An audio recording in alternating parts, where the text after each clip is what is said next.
Muy buenos días. ¿Qué tal estáis? Bien. Hace un día soleado, bonito, y gracias a Dios que tenemos la oportunidad de juntarnos para estudiar la Biblia, para poder cantarle, para poder orar, para poder animarnos unos a otros.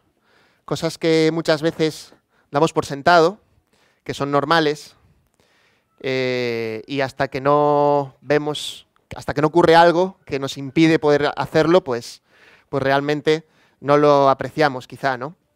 La verdad es que han sido días, supongo que os habrán alterado bastante, o a mí al menos me ha pasado así, viendo las noticias, viendo la televisión, sintiendo mucha impotencia ante lo que está ocurriendo y viendo mucha gente que realmente lo está pasando muy mal y a veces pues no tenemos mucho que podamos hacer, pensamos, ¿no? Y sin embargo podemos orar a Dios, podemos descansar en Él y esto es algo que es algo que otras personas no tienen, que realmente se angustian, pero no pueden llevar su angustia a ningún sitio. Y nosotros podemos poner nuestra angustia, nuestro dolor, nuestra incomodidad, nuestra falta a veces de respuesta, podemos llevarlas ante Dios también. Y eso es algo que nos ayuda. En el día de hoy vamos a ver un libro que se llama, una carta, que se llama La Carta de Judas. Y es la última que vamos a estudiar dentro de la serie que estamos haciendo de las cartas breves del Nuevo Testamento. Así que vamos a cerrar este ciclo de estudio que hemos tenido en estas cartas tan breves, pero con mucho contenido. Y en el día de hoy vamos a ver una carta que nos va a hablar sobre algo realmente importante, que tiene que ver con la fe y con la verdad. El título que he elegido para la predicación de hoy es este, Libro de Judas, una fe firme, santa y activa. ¿Sabéis? La historia de la Biblia, la historia que nos cuenta la Biblia, es una historia de lucha entre la verdad y el engaño, en la que las personas estamos metidas y tenemos muchas veces que decidir a quién vamos a hacerle caso. Si nos vamos al Génesis, vamos a encontrar a Satanás desde el principio ya procurando engañar al ser humano. Y de hecho lo consigue engañar a nuestros primeros padres. Si nos vamos al final de la Biblia, al Apocalipsis, nos vamos a encontrar allí a una bestia que es una figura también que nos habla de alguien que engaña y que se hace pasar como Dios y que hace que las personas que están escuchándole incluso le lleguen a adorar. En lugar de adorar a Dios, le adoran a Él porque han sido engañados. El engaño es algo que reina a nuestro alrededor y que está presente a lo largo de toda la historia y que es importante porque nos afecta directamente. ¿Sabéis por qué? Porque la Iglesia, dice la Biblia, ha sido puesta como baluarte de la verdad. Esto nos lo dice en 1 Timoteo 3:15. La Iglesia ha sido puesta como fundamento de la verdad. ¿Por qué? No porque seamos especiales, no porque seamos mejores que otros, sino porque hemos conocido y tenemos una relación con Jesús, que es la verdad. Si somos iglesia, como decimos cuando ponemos el rótulo, al iniciar cada reunión, podemos ver ese rótulo, ¿verdad? Que dice, somos iglesia, estés donde estés, somos iglesia. Pero si somos iglesia es porque proclamamos el Evangelio y vivimos de acuerdo al ejemplo de Jesús. Tanto tenemos una parte que es proclamar, decirle a los demás quién es Dios, quién es Jesús, lo que Él ha hecho, y por otra parte vivimos de acuerdo a lo que Él nos enseñó, vivimos siguiendo su ejemplo y sus enseñanzas. Y es por eso que Satanás va a buscar las formas de hacer daño a la Iglesia. Y durante toda la historia lo ha estado haciendo. Durante toda la historia Satanás se ha opuesto al pueblo de Dios. Y es una batalla que podemos ignorarla si queremos, podemos minimizarla, pero está ahí. No podemos vivir toda nuestra vida, si somos parte de la Iglesia, sin ser conscientes de que esta batalla está ahí. Es una batalla que se está librando, una batalla por la verdad. Y por eso nos incumbe. Tenemos que estar preparados. Y Judas es lo que va a decir en esta epístola. No podemos ignorarla y nuestra labor va a ser contender ardientemente por la fe. Así que el libro de Judas es una carta muy breve, pero muy intensa. Y ya vais a ver cuánta intensidad, ahora dentro de un momento vamos a leerla completa porque son solo 25 versículos, pero vais a ver con cuánta intensidad, con cuánta pasión se expresa aquí Judas para afirmar esta idea. Tenemos que estar firmes. La fe tiene que ser defendida y es una fe firme, es una fe santa y es una fe activa. Así que os invito a leer esta carta. Vamos a abrir la Biblia en el libro de Judas, el capítulo 1, el único capítulo que tiene. Es el penúltimo libro de la Biblia, así que es muy fácil de encontrarlo. Y vamos a leer, yo voy a leer la versión de las Américas, que es bastante parecida seguramente a las versiones que tengáis vosotros. Y dice así esta epístola, esta carta. Judas, siervo de Jesucristo y hermano de Jacobo, a los llamados, amados en Dios Padre, y guardados para Jesucristo. Misericordia, paz y amor os sean multiplicados. Amados, por el gran empeño que tenía en escribiros acerca de nuestra común salvación, he sentido la necesidad de escribiros, exhortándoos a contender ardientemente por la fe de una vez para siempre, que de una vez para siempre fue entregada a los santos.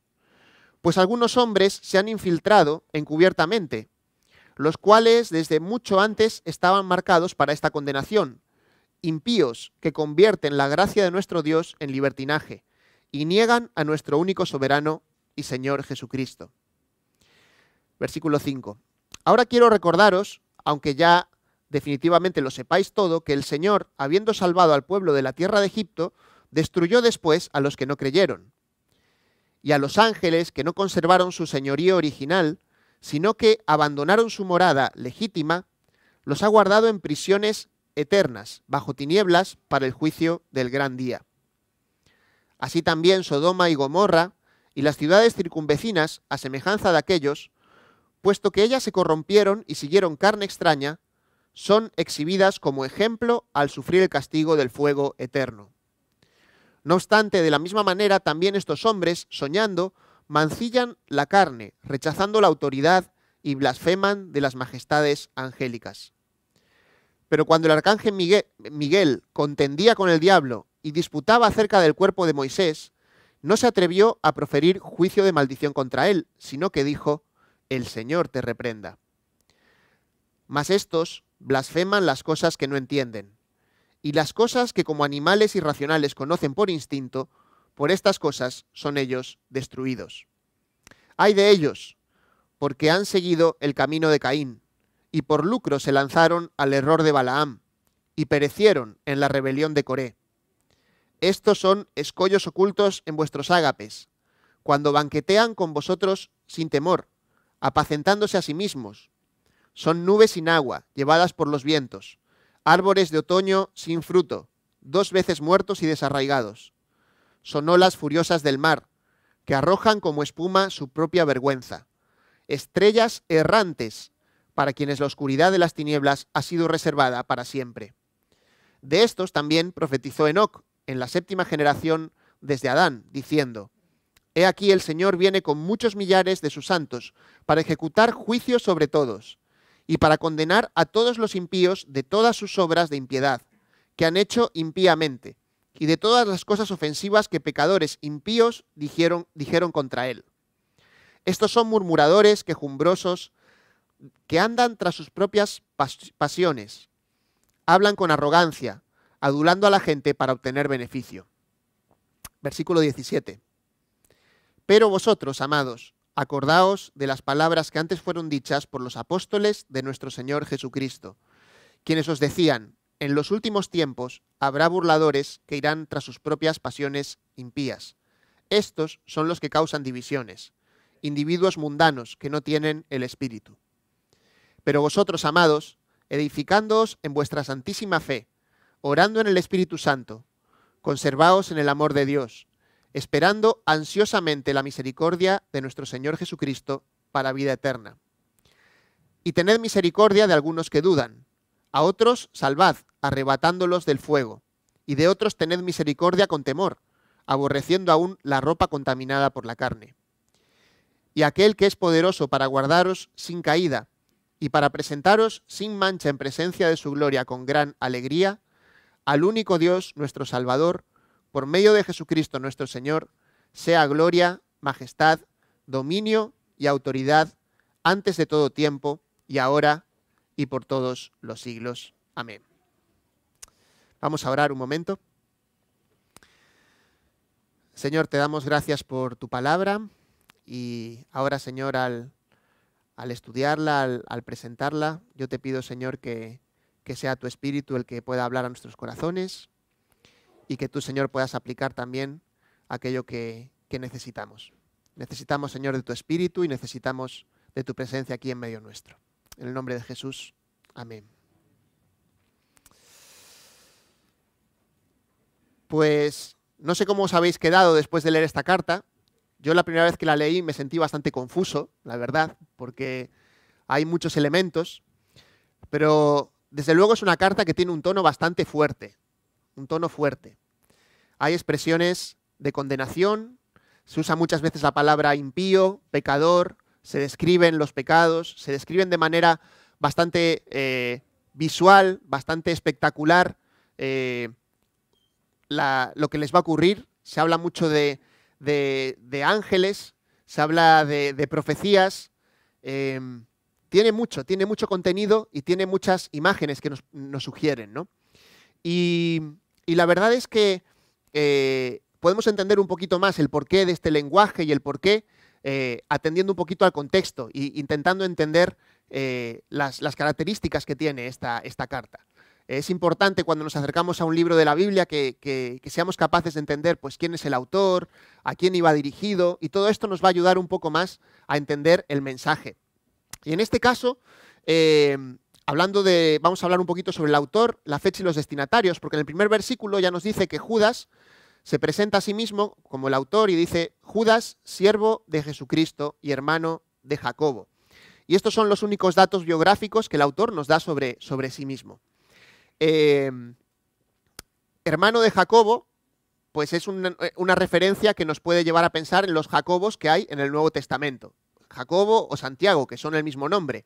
Y la verdad es que hay muchos Santiagos. Hay 2 Santiagos que eran apóstoles y que además uno de ellos tenía un hermano que se llamaba Judas. Pero además hay los hermanos de Jesús.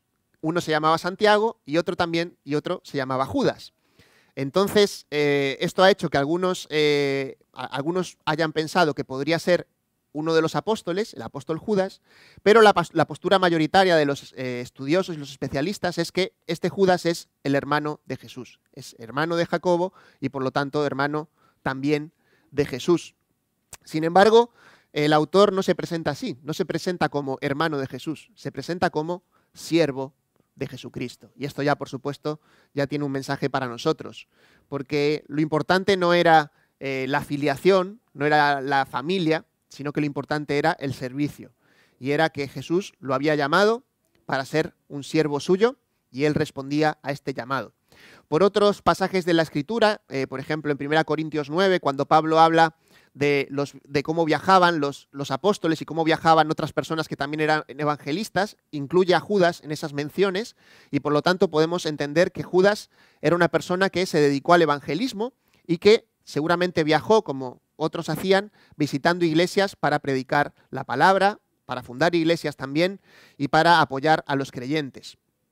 Y por el lenguaje y por las referencias que hay en el libro, como habéis notado, hay muchas referencias a historias del Antiguo Testamento. Se menciona a Adán, a Enoc, a Sodoma y Gomorra, se menciona al arcángel Miguel, se menciona los hijos de Coré, se menciona a Moisés. Son muchísimas referencias al Antiguo Testamento, incluso a libros que no eran del Antiguo Testamento, pero que sí que estaban circulando dentro de las comunidades judías en aquellas épocas. Por eso podemos entender que esta carta está dirigida probablemente a esas iglesias que estaban surgiendo en muchos lugares de Europa y también de la región de Turquía, que tenían, por una parte, judíos que habían aceptado el cristianismo y, por otra parte, eran muchos que eran también gentiles, que eran personas que no tenían el conocimiento quizá de esa herencia judía, pero sí podían tener una fuerte influencia. Y por eso en esta carta se habla de esa manera tan clara dando estos ejemplos que para ellos eran y debían ser bastante cotidianos.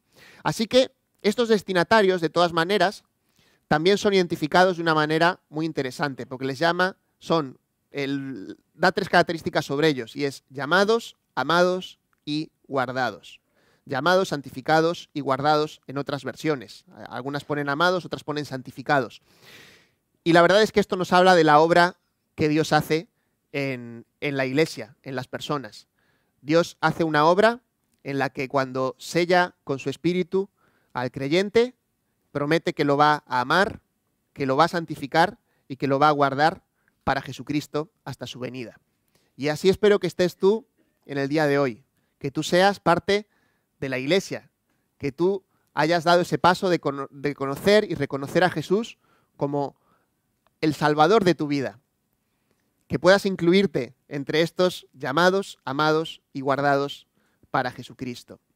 Así que los destinatarios son personas creyentes y por la fecha que se calcula que probablemente Judas escribió entre el 65 y el 70 después de Cristo, era una época convulsa para los cristianos. Había persecución, había varios de los apóstoles que en esta época fue cuando fueron apresados y fueron llevados muchos de ellos a la muerte. De hecho, se considera que todos los apóstoles, o prácticamente todos, murieron martirizados por su fe. En el caso de Judas, podemos entender que probablemente escribió su carta después de la segunda de Pedro, que es una carta que tiene también bastantes paralelismos con esta carta, porque Pedro en su carta, cuando habla de los falsos maestros, dice que van a venir. Pedro habla, en segunda de Pedro, es una carta que estudiamos ya hace no mucho, y que Pedro habla también de los falsos maestros de manera muy enfática. Y está diciendo, van a venir unas personas que os van a engañar, que son vividores, que no quieren que sigáis la verdad, que os van a intentar dividir, que os van a intentar llevar por otro camino.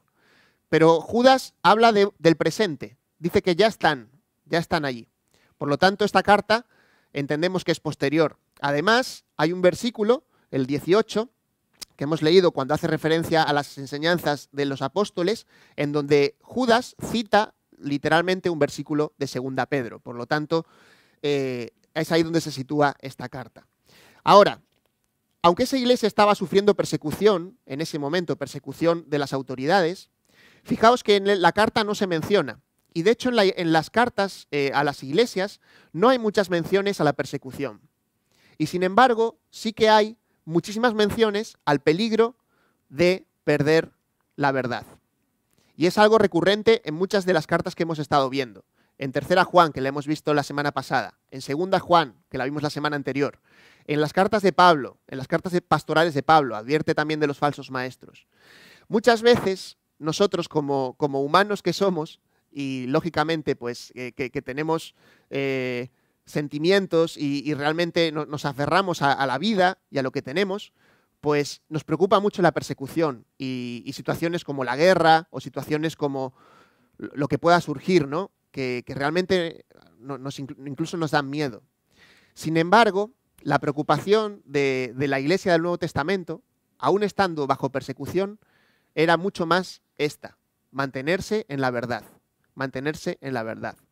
Una cosa que aprendemos incluso ahora de los cristianos perseguidos, cuando lees testimonios o te asomas un poco a personas que están siendo perseguidas por su fe, es que no oran tanto porque la persecución termine. Oran sobre todo y piden oración para que sean fieles, para mantenerse fieles a Dios en medio de esa persecución.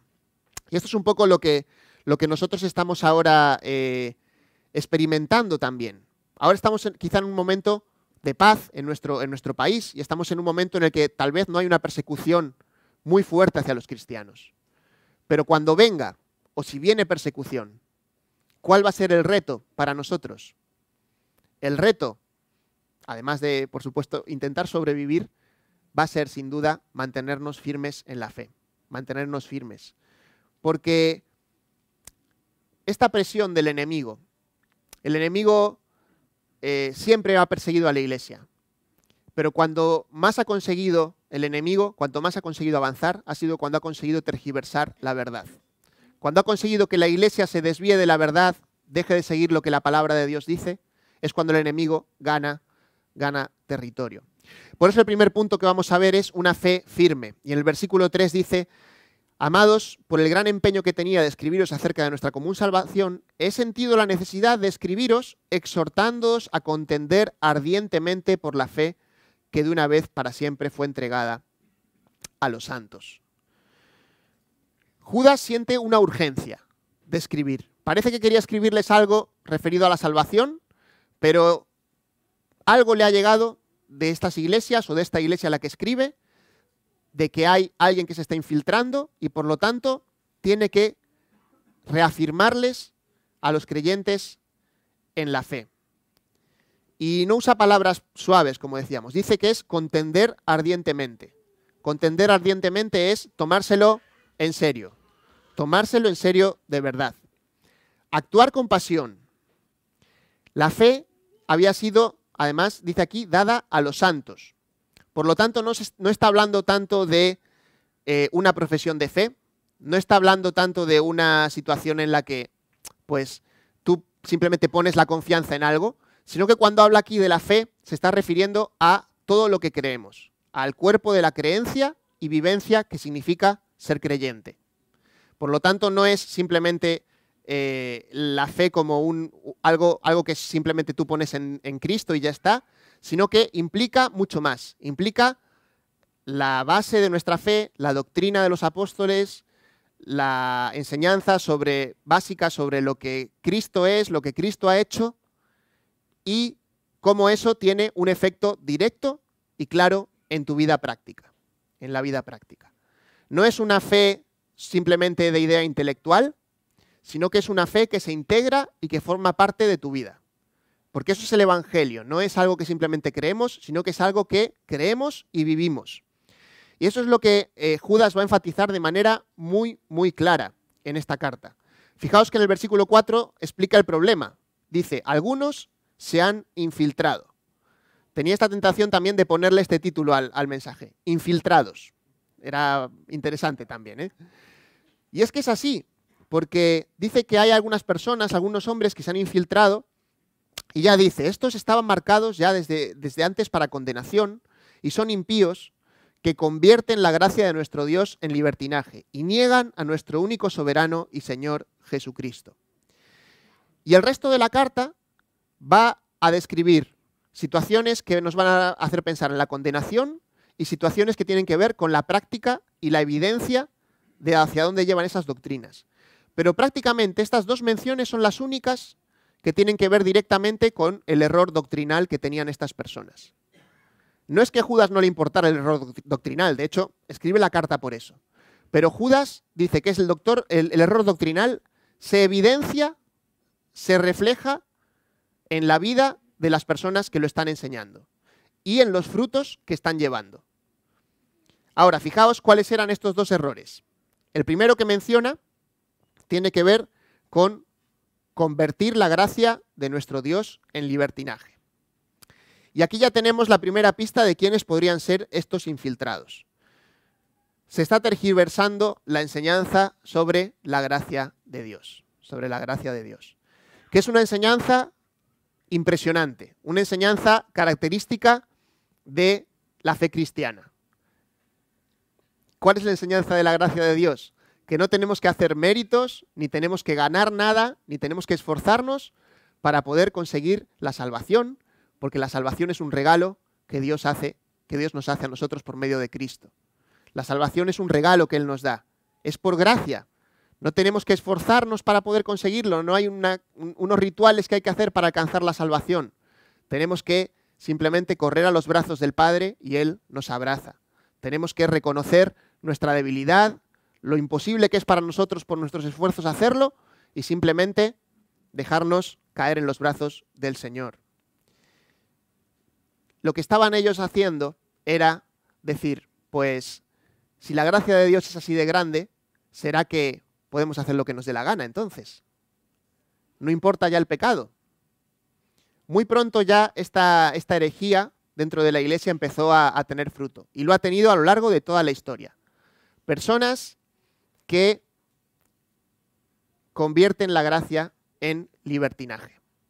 Como si el hecho de que Dios fuera un padre que abre los brazos y perdona y abraza, diera licencia para pecar, para hacer lo que te dé la gana con tu vida, para vivir en pecado, para vivir en base a las pasiones carnales. Pero es que eso no es la enseñanza de la gracia. La gracia de Dios no solo es una gracia que nos salva, sino que es una gracia que Dios nos da y empieza un proceso en nuestro interior que es de santificación, de hacernos cada día más parecidos a Cristo. Tú no puedes abrazar la gracia de Dios y pretender quedarte igual. Dios te quiere como eres, sí, pero no te quiere dejar igual que estás. No te quiere dejar igual que estás. Porque no estamos bien, porque cuando acudimos a Cristo estamos rotos. Y es porque hemos reconocido que estamos rotos. Y Dios empieza a construir en nosotros un nuevo hombre. Y hay muchos textos que nos hablan sobre esto en la Biblia, de ese proceso en el que estamos. Nos habla de la Biblia con muchos ejemplos. Por ejemplo, nos habla de revestirnos de Cristo, quitarnos la ropa vieja del viejo hombre y ponernos una ropa nueva. Eso es algo que es muy visual y que hacemos mucho hoy en día, ¿no? No sé si habéis visto esta tendencia que hay ahora de limpiar los armarios, o alguna vez, o algunos lo habéis hecho. Nosotros lo hicimos hace un par de años en casa. Nos vino muy bien. El sistema de Marie Kondo se llama. Igual lo conocéis porque hay documentales, es muy famoso. Es muy famosa esta chica japonesa o oriental, creo que es japonesa, que va a las casas de las personas y empieza a decirles, bueno, vamos a abrir todos los armarios y a ver qué tenéis ahí. Y te obliga a coger toda la ropa y tirarla encima de la cama y a partir de ahí ir sacando la ropa y viendo, bueno, ¿esto lo necesitas o no? Bueno, hace 3 años que no me lo pongo. Bueno, entonces quizá tengas que donarlo o tirarlo. Y entonces empiezan a tirar y al final se quedan con el armario muy ordenadito y, bueno, pues has hecho orden, ¿no? Has hecho orden en tu vida. En nuestra vida, Dios quiere que pongamos orden. Y por eso la palabra de Dios no es una palabra de Dios que tengamos que ignorar, sino que en la palabra de Dios nos va marcando la forma en la que tenemos que vivir. Y la conducta es importantísima. La conducta, la forma de vivir. No solo por el testimonio, no solo por lo que nosotros mostramos a los demás, sino por lo que en nosotros mismos puede ocurrir. Porque el pecado no es solo que nos haga daño a nosotros, es que el pecado hace daño a los demás. Cuando estamos en pecado, cuando vivimos en pecado, no solo nos afectamos nosotros, afectamos a los demás también. Y a Dios eso no le agrada. Así que habían convertido la gracia de Dios en libertinaje. Pero el otro aspecto que se señala es que niegan a nuestro único soberano y Señor Jesucristo. La verdad es que no sabemos exactamente qué era lo que estos maestros concretamente enseñaban, pero claramente estaban enseñando que Jesús no era lo que los apóstoles habían afirmado que era.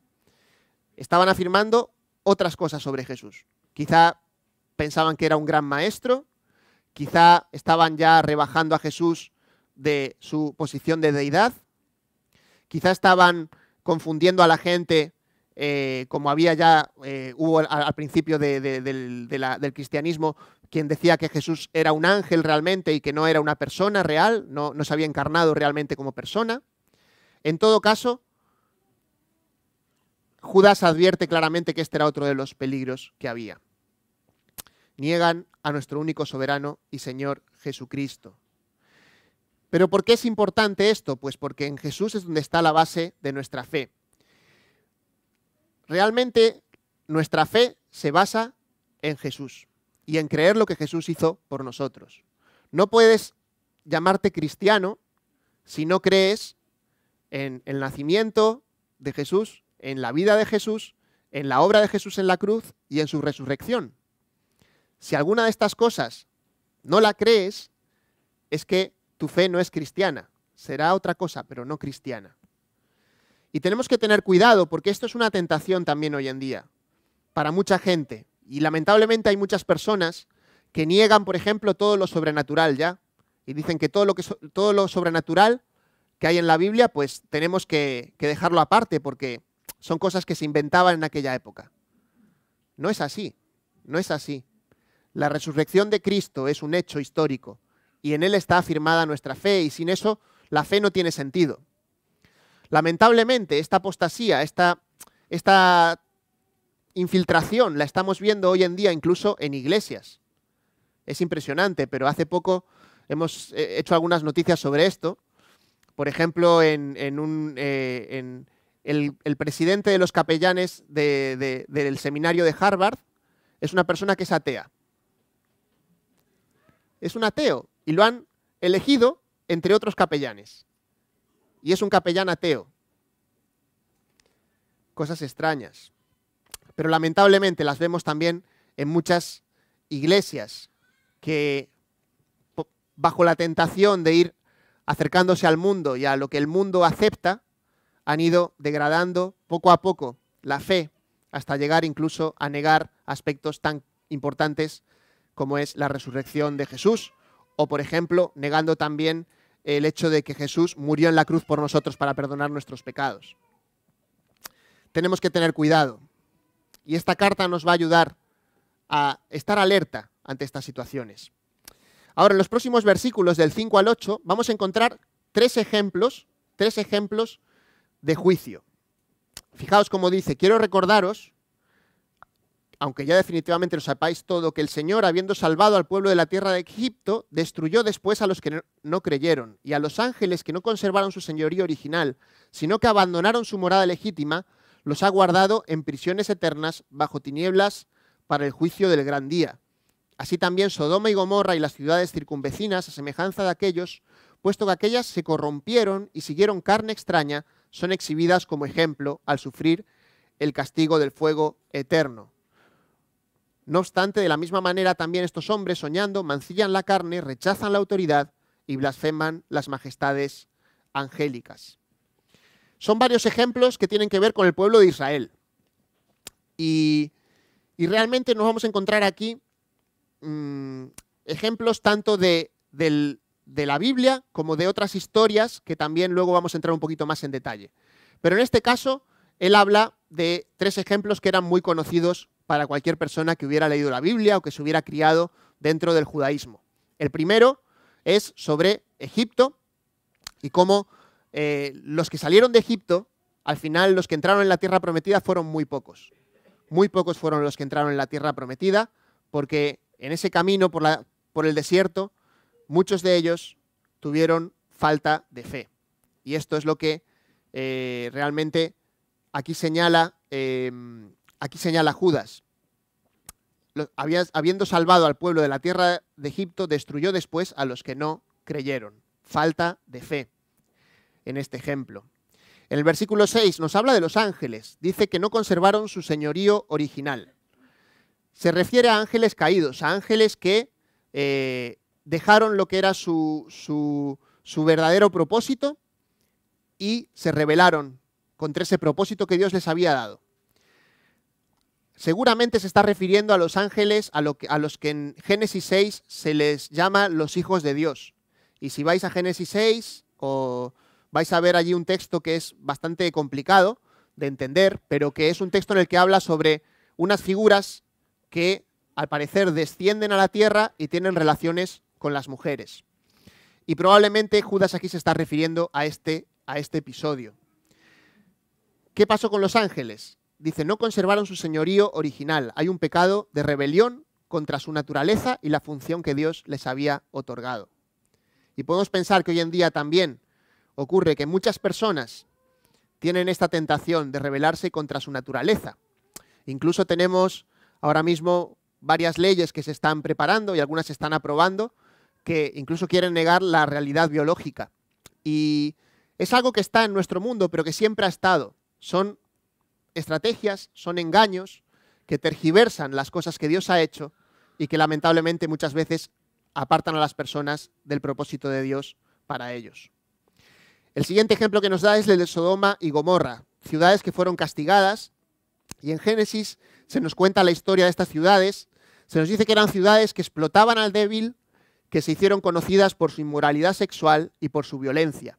Y el episodio en Génesis de juicio a Sodoma y Gomorra es un episodio también muy conocido y tremendo por lo fuerte que es, ya que cayó fuego del cielo para exterminar allí a las ciudades y prácticamente a toda su población. Solo Lot y sus hijas se salvaron. Con estos 3 ejemplos, Judas nos hace como una especie de panorama visual que rápidamente a los lectores originales les era muy fácil ya identificar con ciertas tendencias que podían detectar en estos maestros. Falta de fe, rebelión y moralidad sexual. Eran 3 cosas que Judas pues rápidamente puso esa imagen en las personas y ya rápidamente podían identificarlas entre aquellos que estaban infiltrados entre ellos. Ahora, también nos va a hablar Judas del carácter y la conducta de los infiltrados, en los versículos 9 al 16.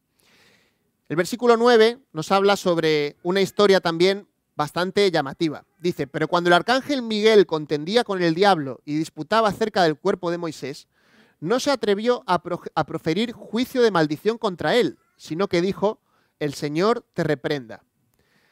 Mas estos blasfeman las cosas que no entienden, y las cosas que como animales irracionales conocen por instinto, por estas cosas son ellos destruidos. Este episodio que aquí cuenta Judas del arcángel Miguel luchando contra el diablo por el cuerpo de Moisés es algo que solo se encuentra aquí en la Biblia. No hay ninguna otra referencia sobre este episodio que tuvo lugar en la esfera angélica y que al parecer es una cita probable que Judas toma de un libro que se llama La Ascensión de Moisés. Y es un libro que no tenemos en la Biblia, ¿de acuerdo? ¿Por qué este libro no está en la Biblia? Bueno, porque no estaba en la Biblia judía. Es un libro que se escribió más o menos se calcula que unos 50, 60 años antes de que Judas escribiera su epístola. Es decir, un escrito que se hizo más o menos en la época en la que Jesús vivió. Y es un escrito que cuenta cosas como esta, que ocurrió con el arcángel Miguel, y que eran textos que, aunque no eran reconocidos como palabra de Dios, sí eran textos que eran muy respetados por las comunidades en aquella época. Eran lecturas, además de la Biblia, las comunidades judías leían otro tipo de escritos que tenían en aquella época. Y había algunos escritos que ellos consideraban que eran buenos y, por lo tanto, leían también estas escrituras, estos libros. Y en este caso, pues nos habla de una escena celestial que realmente no importa tanto lo que nos está contando, es decir, lo que nos está contando da para la imaginación, ¿no? Y a los que nos gusta especular, o a quien le guste un poquito meterse a fondo en esto, pues seguro que puede buscar por internet y va a encontrar muchísimas teorías sobre la doctrina de los ángeles y sobre qué puede estar ocurriendo aquí. Pero Judas lo usa sobre todo para ejemplo. Judas está usando este texto para que nos sirva de ejemplo, para que a sus lectores les sirva de ejemplo de algo que estaba ocurriendo. ¿Qué estaba ocurriendo? Que estas personas infiltradas se creían con la capacidad de poder insultar al diablo, insultar a los demonios. Es decir, se ponían en una posición tal de superioridad que creían que podían, pues, pasar por encima de cualquier ángel. Esto es muy serio porque realmente tenemos una lucha, nos dice la Biblia, que no es ni contra carne ni contra sangre, sino contra principados y potestades en el aire. Es decir, sí hay un combate, sí hay una verdadera batalla espiritual. Hay una batalla espiritual que está ocurriendo a nuestro alrededor y muchas veces ni siquiera somos conscientes de ello. Pero en esa batalla espiritual, ¿cuál es nuestro papel? ¿Tenemos que ir atacando a los demonios, insultando a los demonios? ¿Tenemos que ir atando a demonios como hace alguna gente? En ningún sitio de la Biblia se nos dice eso. De hecho, lo que se nos enseña en este texto es que lo único que podemos decir es: el Señor te reprenda. El Señor reprenda a los demonios. ¿Podemos tener autoridad para quitar un demonio de una persona endemoniada? La verdad es que sí, Jesús dio esa potestad a la Iglesia para hacerlo. Pero no podemos hacerlo nunca por nuestras fuerzas, ni podemos hacerlo porque creamos que nosotros tenemos poder sobre esas autoridades angélicas. Es en el poder de Dios. Es solo en el poder de Dios. Y hay que tener cuidado con estas cosas. hay que tener cuidado. Lamentablemente muchas personas caen en el ocultismo, caen en diferentes cosas que tienen que ver con los seres espirituales y no son tonterías, no son cosas de las que tengamos que hacer bromas ni reírnos, porque es un mundo espiritual que es real y que tenemos que estar conscientes de ello, no para tener miedo, pero sí para tener respeto. Sí para tener respeto y desde luego, si en algún momento hay alguna experiencia que podamos tener de presencia demoníaca a nuestro alrededor, ser cuidadosos y dejarlo en manos de Dios. El Señor te reprenda. Ni siquiera el arcángel Miguel se atrevió a proferir juicio de maldición contra él. A veces, no en nuestra iglesia y no en nuestras tradiciones, pero sí que hay tradiciones evangélicas que han hecho de la demonología y del hecho de ir denunciando espíritus, pues han hecho toda una doctrina. Y yo creo que no es correcto. Por lo que nosotros entendemos en la Biblia y por lo que entendemos en pasajes como este, que no es la labor de la iglesia ir atando y desatando las cosas de los demonios. Nosotros tenemos que predicar el evangelio y mantenernos en la verdad. Y cuanto más nos mantenemos en la verdad y más nos afirmamos en la verdad de Dios, menos sitio le estamos dejando a Satanás para actuar. Ahora, el texto sigue y nos dice que, en el versículo 11, que estas personas nos da otra vez tres ejemplos. Digamos que el número 3 para Judas era como una regla mnemotécnica para acordarse, que es la que usamos a veces también los predicadores. El número 3 lo usamos mucho y Judas también lo usaba. Y dice, han seguido el camino de Caín, por lucro se lanzaron en el error de Balaam y perecieron en la rebelión de Coré.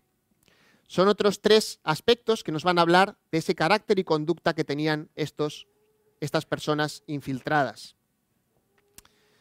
3 ejemplos más que vienen del Pentateuco. El camino de Caín, pues es una referencia al hijo de Adán y Eva, que mató a su hermano y no se arrepintió de lo que había hecho, sino que decidió vivir su camino de espaldas a Dios, sin mostrar arrepentimiento. El camino de Caín es un camino en el que no hay arrepentimiento. Y esto es lo triste. Personas que no se arrepienten a pesar de tener la evidencia y a pesar de muchas veces que su pecado es terrible, pero no quieren vivir arrepentidos. El segundo ejemplo nos dice, por lucro se lanzaron al error de Balaam. Balaam fue un profeta que fue sobornado para profetizar en contra de Israel, fracasando en su intento. Y nos habla de ese afán de lucro también dentro de la iglesia. Dentro de la iglesia, personas que pueden usar la enseñanza, la doctrina, incluso pueden acomodar las cosas para poder sacar un beneficio económico. Y por último, el último ejemplo que nos da, la rebelión de Coré, que fue un amotinamiento contra el liderazgo de Moisés y de Aarón, que acabó también con una gran catástrofe para gran parte del pueblo de Israel. Y nos habla, por lo tanto, de una negativa a someterse a la autoridad que Dios ha designado. Una autoridad siempre delegada, pero una autoridad que Dios ha puesto también en la iglesia. Son muchas cosas que nos puede hacer pensar este libro. Lo cierto es que es muy fácil aplicarlo a otros y a veces podemos pensar siempre, bueno, estos infiltrados está hablando de otros. Pero la palabra de Dios es como un espejo y cuando nos ponemos delante de ella tenemos que examinarnos a nosotros mismos.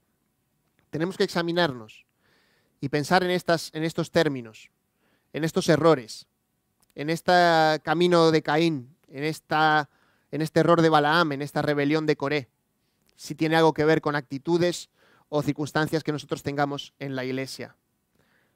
Es muy serio lo que Judas dice aquí, que les espera algo terrible. En el versículo 12 dice que son escollos ocultos en vuestros ágapes. Los ágapes eran las reuniones que tenían para celebrar la cena del Señor y que muchas veces después de celebrar la Cena del Señor pues se quedaban juntos a comer y a hablar y a hacer comunidad. Y había personas allí que estaban ya empezando a distorsionar las cosas, como Pablo también tuvo que denunciar en la iglesia de Corinto. Dice aquí muchas cosas a partir del versículo 12 y hemos titulado esta parte Una fe santa, porque vamos a ver aquí ejemplos que tienen que ver con la santidad. La fe, como decimos, no solo es una fe firme, sino también tiene que ser una fe santa. Y las descripciones que Pedro hace aquí de los versículos 12 al 16 son bastante claras, son muy visuales también. Dice que son apacentadores de sí mismos, personas que solo se pastorean a sí mismos. Dice que son nubes sin agua llevada por los vientos, podemos pensar en algo inestable y sin sustancia. Dice que son árboles de otoño sin fruto, 2 veces muertos y desarraigados. Personas secas, que no aportan. Olas furiosas del mar que arrojan como espuma su propia vergüenza. Es decir, no tapan su comportamiento, que se hace evidente. Son estrellas errantes para quienes la oscuridad ha sido reservada para siempre. Personas que quizá pueden brillar mucho, como una estrella fugaz, y pueden impresionar mucho al principio, pero que luego se apagan y acaban sumidas en la oscuridad y llevando a otros a la perdición. Esto es un poco lo que ocurre cuando los infiltrados empiezan también a intentar ganar seguidores, que realmente pueden hacer que incluso la iglesia deje de dar fruto y que quede desarraigada y acabe siendo un lugar muerto. Por eso es tan importante examinarse y buscar a Dios y defender la verdad. En el versículo 14 nos habla de la profecía de Enoc, que es otra referencia a otro libro que no está en la Biblia, pero que también en aquella época pues lo tenían en alta estima. La profecía de Enoc dice: «He aquí el Señor vino con muchos millares de sus santos para ejecutar juicio sobre todos y para condenar a todos los impíos de todas sus obras de impiedad, que han hecho impíamente y de todas las cosas ofensivas que pecadores impíos dijeron contra él. Estos son murmuradores, quejumbrosos, que andan tras sus propias pasiones, hablan con arrogancia, adulando a la gente para obtener beneficio». Creo que pocos versículos tienen tantas veces la palabra impío en el mismo párrafo, como este versículo 15, que hasta 4 veces usa esa palabra. Murmuradores, quejumbrosos, andan en sus propias pasiones, arrogantes, perversos. Son características que nos hablan de comportamiento, nos hablan de conducta. Nos hablan de una manera de ser, más que de ser, una manera de actuar. Queda claro, por lo tanto, que la fe, como decíamos al principio, no es un conjunto de creencias o ideas abstractas.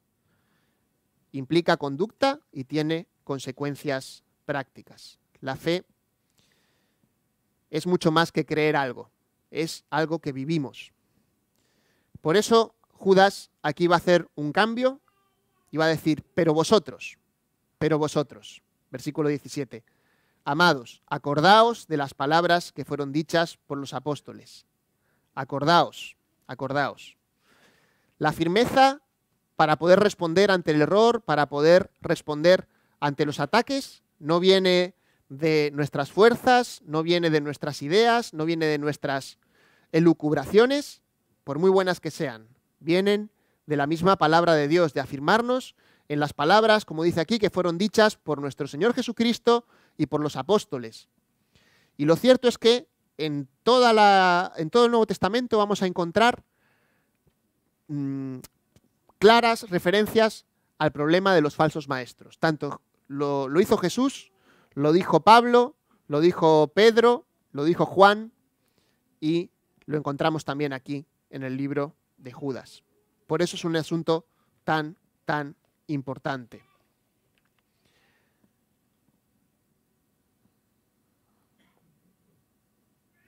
En el versículo 19 nos dice: causan divisiones, individuos mundanos que no tienen el espíritu. Es muy triste que esto ocurra. Hace poco veía una estadística sobre el crecimiento del cristianismo a nivel mundial y hablaba sobre los protestantes, que somos creo que más o menos unas 30.000 denominaciones actualmente. Bueno, yo la verdad que no estoy en contra de las denominaciones, porque creo que más o menos pues, nos dan unos criterios de definición. Pero sí que estoy totalmente en contra de hacer denominaciones estanco y pensar que solo podemos reunirnos con los que piensan absolutamente todo, las formas igual que nosotros. Tenemos una fe común y tenemos que tener cuidado con las divisiones, porque muchas veces las divisiones lamentablemente no vienen determinadas por criterios doctrinales, sino que vienen más por individuos mundanos que, como dice aquí, no tienen el espíritu. No tienen el espíritu. Es triste, pero la manera en la que Satanás vemos que ataca a la iglesia tantas veces es a través de las divisiones y a través de personas que, queriendo hacerse maestros, muchas veces acaban llevando la destrucción porque no están sometidos verdaderamente a la palabra de Dios y al Espíritu. Ahora, una fe santa, sí, santa porque realmente tiene que ver con nuestras obras, con nuestra actitud, con nuestra comunión con el Espíritu, como dice aquí. Versículo 20 hay un pero vosotros más. Pero vosotros, y aquí pasamos al tercer punto, que tiene que ver con una fe activa. Una fe activa.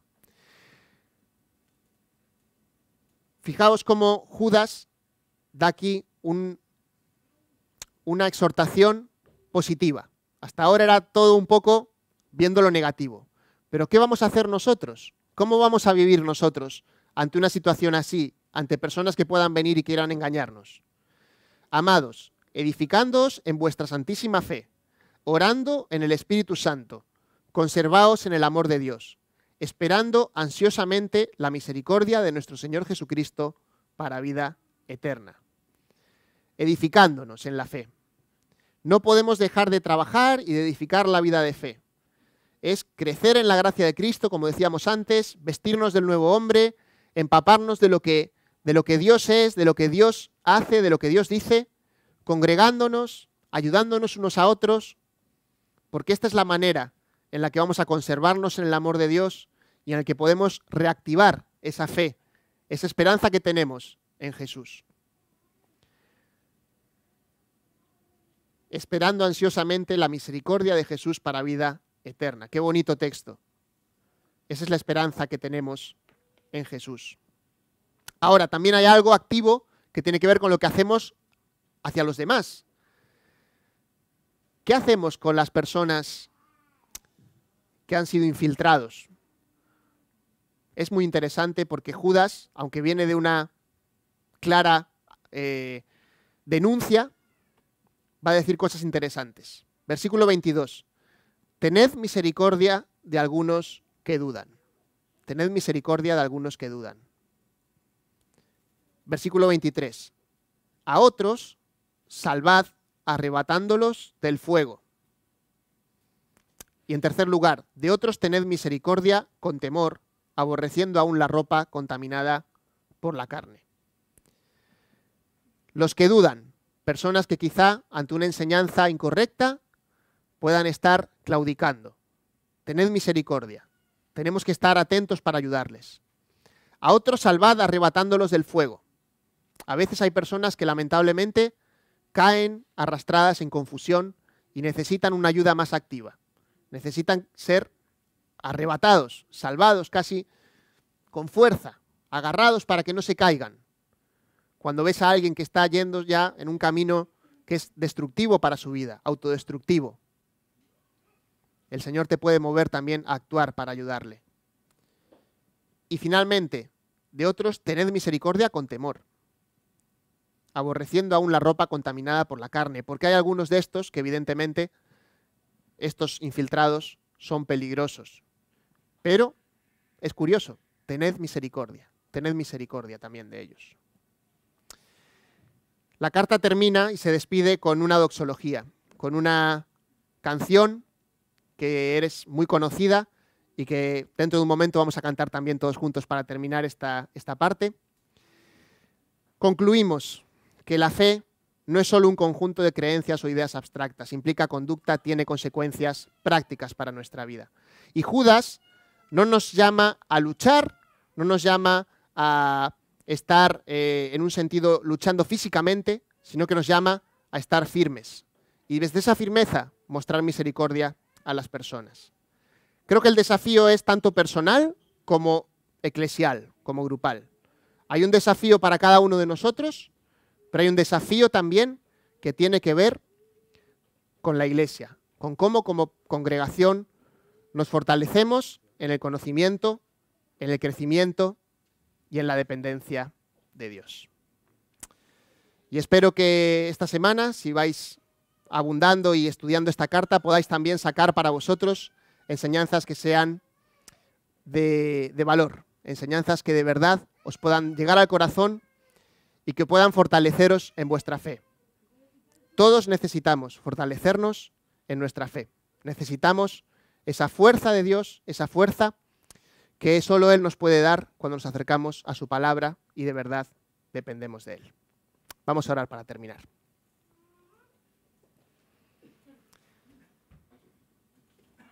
Señor, te damos muchas gracias por tu palabra. Gracias, Señor, porque eres un Dios de misericordia con nosotros. Gracias por la salvación que disfrutamos. Y gracias, Señor, porque podemos, Señor, juntos ayudarnos unos a otros a mantenernos en la verdad. Y te doy gracias, Señor, por esta iglesia. Y te doy gracias, Señor, porque cada semana podemos venir aquí a leer la Biblia, a ser alimentados por ella. Porque cada día, Señor, somos desafiados a buscarte en tu palabra. Y, Señor, que tú nos ayudes a seguir la senda correcta. Sabemos, Señor, que hay tentaciones, hay peligros. Sabemos, Señor, que el enemigo quiere confundir y quiere destruir. Te pedimos, Señor, que no lo permitas. Y te pedimos, Señor, que nos ayudes a seguir tu voluntad siempre, Señor. Que podamos alimentarnos de tu palabra, que podamos vivir juntos en comunidad como tú quieres y dar testimonio a nuestro alrededor de que tú eres el Señor y tú eres el Salvador. En el nombre de Jesús. Amén.